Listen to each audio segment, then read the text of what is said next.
Okay, so we've been spending our mornings here at Happy Goat Coffee Company, and a couple of things are happening. First of all, this is monumental. I have discovered a type of coffee, a method of making it that I like. I like it. Okay, so this came from the siphon, right? That's right. And that's one of the different ways that you can have your coffee made here at the shop. Mm-hmm.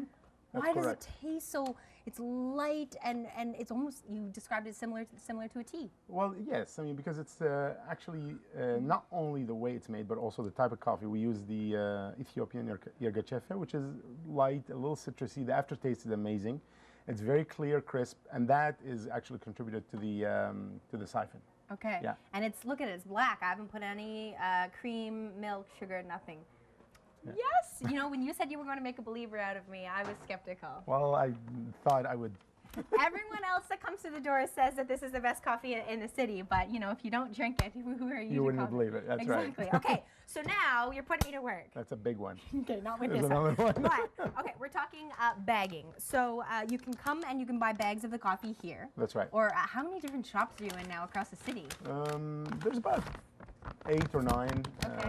You know, Herb and Spice, Illumi Cafe, Herb and Spice, both Bank and Wellington, Nature's Buzz,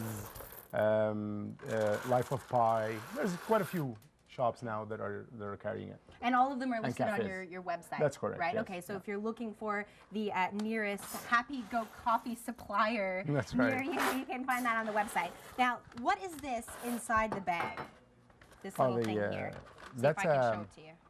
That's a fresh valve. So basically, a lot of coffee suppliers now use it to keep coffee fresh for a longer period of time. So what happens is when the coffee is stored, it's actually oxidating, and what happens? So the valve will allow the CO2 to go out. It's a one-way valve, right? So the CO2 will go out without any oxygen going in, because oxygen basically ruins coffee. So that's what it does. The best way to, in our opinion, the best way to actually store coffee is in something like this, in a bag with a fresh valve, and put in the fridge. Okay, but sealed. Sealed, right? yes. Because it's the oxygen that gets you That's into correct. trouble. That's so correct. if you had the possibility of vacuum sealing a bag, if you're going to be storing it, is that the best way to do it? That's the best way to do it. Okay. If you can vacuum seal it and store it, that's for a longer period of time, of course. You know, you don't need, if you're using it every day, you can't vacuum. Can you imagine vacuum sealing it after your pot of coffee every day? So yeah. How long? What's the lifespan on a typical bag of coffee? I mean, stored like that, sealed, I would say about. I mean, it started losing its flavor after 2.5. I would say about between 3 and 4 weeks. But that doesn't mean that it's no good anymore. It's just it started deteriorating at that time.